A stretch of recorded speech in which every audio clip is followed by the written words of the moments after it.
Hi friends, namaste. Welcome to my video. ಇವತ್ತು ಬೆಳಿಗ್ಗೆನೆ ಬೇಗ ಎದ್ದು ತಿಂಡಿ ತಿಂದು ನಾವು ರೆಡಿಯಾಗಿ, ನಾನೊಂದು ದೊಡ್ಡ ಮಗ ಇಬ್ಬರೂ ರೆಡಿಯಾಗಿ ನಾವು ಹೊರಟಿದ್ದೆ ಕೇರ್ನಗರ್ಗೆ. ನಮ್ಮ ಮನೆಯವರು ಬಸ್ ಸ್ಟ್ಯಾಂಡ್ವರೆಗೂ ಡ್ರಾಪ್ ಕೊಟ್ಟರು. ನೀವು ಹೋಗಿರಿ, ನಾನು ಆಮೇಲೆ ಬರ್ತೀನಿ ಅಂತೇಳಿ ನಾನು ಮತ್ತು ದೊಡ್ಡವನು ಇಬ್ಬರು ಬಸ್ಸಲ್ಲಿ ಹೋದ್ವಿ ಕೇರ್ನಗರ್ಗೆ. ಏಕೆಂದರೆ ನಮ್ಮ ಅತ್ತೆ ಮನೇಲಿ ಸತ್ಯನಾರಾಯಣ ಪೂಜೆ ಮತ್ತು ನಾಮಕರಣ ಎರಡೂ ಇತ್ತು.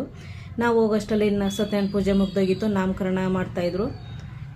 ಎರಡು ಮಕ್ಕಳು ಟ್ವಿನ್ಸು, ಋತ್ಕರ್ಷ ಅಂತ ಹೆಸರು ತುಂಬಾ ಚೆನ್ನಾಗಿದೆ. ಅಷ್ಟರಲ್ಲಿ ನಮ್ಮ ಮನೆಯವರು ಮತ್ತು ಚಿಕ್ಕ ಮಗ ಬೈಕಲ್ಲಿ ಬಂದರು. ಅವರು ಬಂದು ಪೂಜೆ ಎಲ್ಲ ಮಾಡಿದ್ರು ದೇವ್ರಿಗೆ. ನಾವು ಊಟಕ್ಕೆ ಕೂತ್ಕೊಂಡ್ವಿ. ಅವ್ರು ಬರೋವರೆಗೂ ವೆಯ್ಟ್ ಮಾಡಿ ನಾನು ಅವ್ರ ಜೊತೆನೇ ಊಟಕ್ಕೆ ಕೂತ್ಕೊಂಡೆ.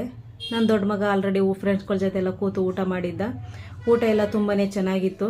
ಸ್ವಲ್ಪ ಹೊತ್ತು ಕೂತು ರೆಸ್ಟ್ ಮಾಡಿ ನಾವು 4 ಜನ ಅಲ್ಲಿಂದ ಬೈಕಿಂದ ಹೊರಟ್ವಿ. ಬಂದು ಸ್ವಲ್ಪ ಹೊತ್ತು ರೆಸ್ಟ್ ಮಾಡಿ ಒಂದು ಟೀ ಕುಡಿದು 2 ಸೀರೆ ಬಂದಿತ್ತು ಕುಚ್ಚು ಕಟ್ಟೋದಕ್ಕೆ ಅಂತ ಹೇಳ್ಬಿಟ್ಟು ದಾರ ಎಲ್ಲ ರೆಡಿ ಮಾಡಿ ಕುಚ್ಚು ಕಟ್ತಾ ಇದ್ದೀನಿ. ನನ್ನ ಮಕ್ಕಳು ನೋಡಿ ಕ್ರಿಕೆಟ್ ನೋಡ್ತಾ ಇದ್ದಾರೆ. ಬೇಗ ಕುಚ್ಚಿಗೆಲ್ಲ ಕಟ್ಟಾಯಿತು. ಇನ್ನೊಂದು ಸೀರೆ ಫಿನಿಶಿಂಗ್ ನೋಡಿ ಈ ಥರ ಬಂದಿದೆ, ತುಂಬಾ ಚೆನ್ನಾಗಿ ಬಂತು. ಆ ಸೀರೆ ಬೇಕು ಅಂತ ಇಸ್ಕೊಂಡು ಹೋದರು. ಇನ್ನು ನೈಟ್ ಊಟಕ್ಕೆ ಪೂರಿ ಮತ್ತು ಕಡಲೆಕಾಳು ಸಾಗು ಮಾಡಿದ್ದೆ, ಅದನ್ನು ಊಟ ಮಾಡಿದ್ವಿ. ಇವತ್ತಿಗಿಷ್ಟೇ. Thanks for watching.